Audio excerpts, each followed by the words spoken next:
Islamic देश आतंकियों के भरोसे गुटबाजी कर किसी गैर इस्लामिक देश के खिलाफ जंग में कूदेंगे?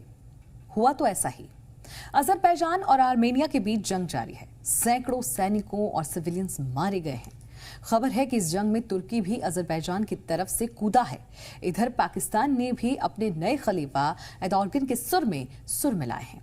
खबर यह है कि इन दोनों इस्लामिक आतंक परस्त देशों ने आदमखोर जिहादियों के दस्ते अजरबैजान की मदद के लिए भेजने भी शुरू कर दी हैं।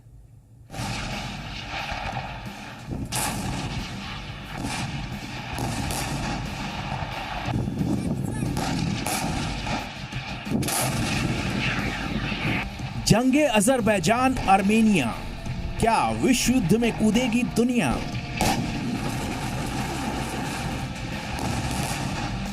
तुर्की की शह पर आर्मेनिया में घमासान, इस्लाम के नाम छाती फुलाए पाकिस्तान। क्या इस्लामी आतंकी कराएंगे वर्ल्ड वॉर?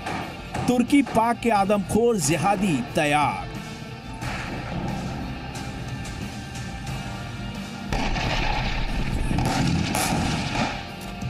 दुनिया में इंसानियत के दुश्मन के तौर पर खड़े हैं तीन देश। एक चिंदी चोर पाकिस्तान, दूसरा उसका नया आका तुर्की और तीसरा जमीन हड़पू चीन। लेकिन आग यहां लगी है। हवा से लेकर जमीन तक पर गोली, तोप और मिसाइलें दागी जा रही हैं और सुलग रहे हैं अजरबैजान और आर्मेनिया। लेकिन इस जंग में दो ऐसे देशों ने सीधी एंट्री मारी है जिनकी जमीन इस्लामिक आतंकवादियों का गढ़ है।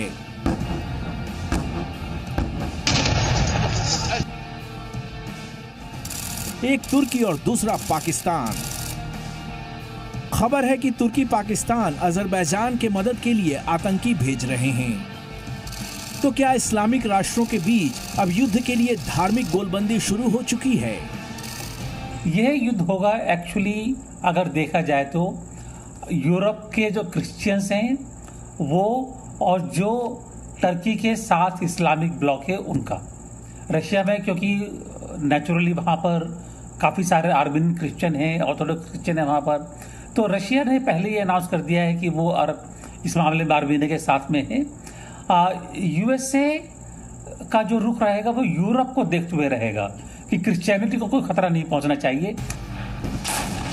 जो इशारे हैं और हालात हैं वो कम से कम यही कह रहे हैं। ऐसी तस्वीरों में ये दावा किया जा रहा है कि बड़े पैमाने पर आईसिस के इस्लामी आतंकवादियों को सीरिया और लीबिया से नागोर्नो काराबाख भेजा जा रहा है।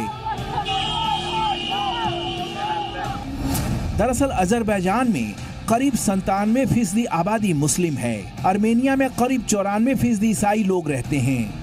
तुर्की मुस्लिम देशों का नेता बनना चाहता है। पाकिस्तान अपने आतंकियों के साथ तुर्की से हाथ मिला चुका है।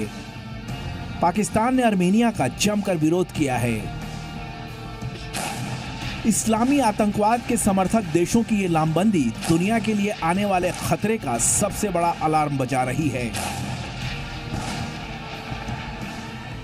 आईसिस और दूसरे इस्लामिक आतंकियों के गिरोह मानवता के लिए सबसे बड़ा खतरा हैं। जाहिर है जंग में इनका इस्तेमाल इस्लामिक आतंकियों को नीतिगत समर्थन जैसा है और तुर्की ऐसे गिरोहों का सरगना बन चुका है।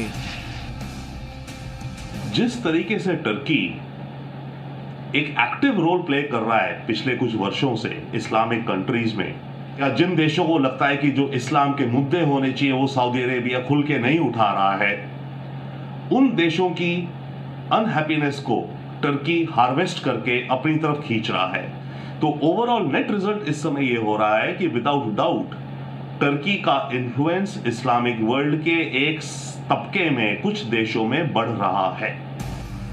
लेकिन इस तरह का गठबंधन कितना और किस तरह टिकेगा, इसको लेकर सवाल हैं। हालांकि स्थितियां तनावपूर्ण तो बन चुकी हैं। जरा समझिए कैसे। रूस और अमेरिका दोनों आर्मेनिया के साथ हैं। रूस की आर्मेनिया के साथ रक्षा संधि भी है। आर्मेनिया की मदद के लिए रूस आ सकता है। अब सवाल ये उठ रहे हैं कि अगर धार्मिक आधार पर इस्लामिक देश एक साथ खड़े होते हैं तो ऐसे में क्या ईसाई देश भी एक होकर उनका मुकाबला करेंगे? आर्मेनिया अजरबैजान का ये जो कॉन्फ्लिक्ट है अगर ज्यादा बढ़ गया तो रूस को चाहते या ना चाहते कुछ करना पड़ेगा।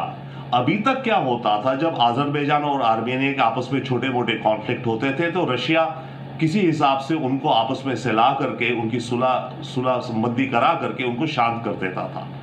पर अब की बार एक नया गेम हो गया है जो कि टर्की ने पेश कर दिया, क्योंकि टर्की ने एग्रेसिवली अजरबैजान को बैक कर दिया अगेंस्ट आर्मेनिया। तो अब अगर अजरबैजान के पास ज्यादा मोमेंटम आ गया है तो वो आर्मेनिया को ज्यादा नुकसान पहुंचाने की पोजीशन में है। अजरबैजान और आर्मेनिया के बीच अब तक के हमलों में सैकड़ों लोग मारे जा चुके हैं। इसमें सैनिक तो हैं ही, साथ में सिविल इलाकों में भी अजरबैजान के ड्रोन्स ने बम बरसाए हैं। तनाव की स्थिति दुनिया पर क्या असर डालेगी, इस पर सबकी निगाहें बनी हुई हैं। ब्यूरो रिपोर्ट, जी मीडिया। सफर में हो या घर पर, अब होगी हर खबर आपकी हथेली पर।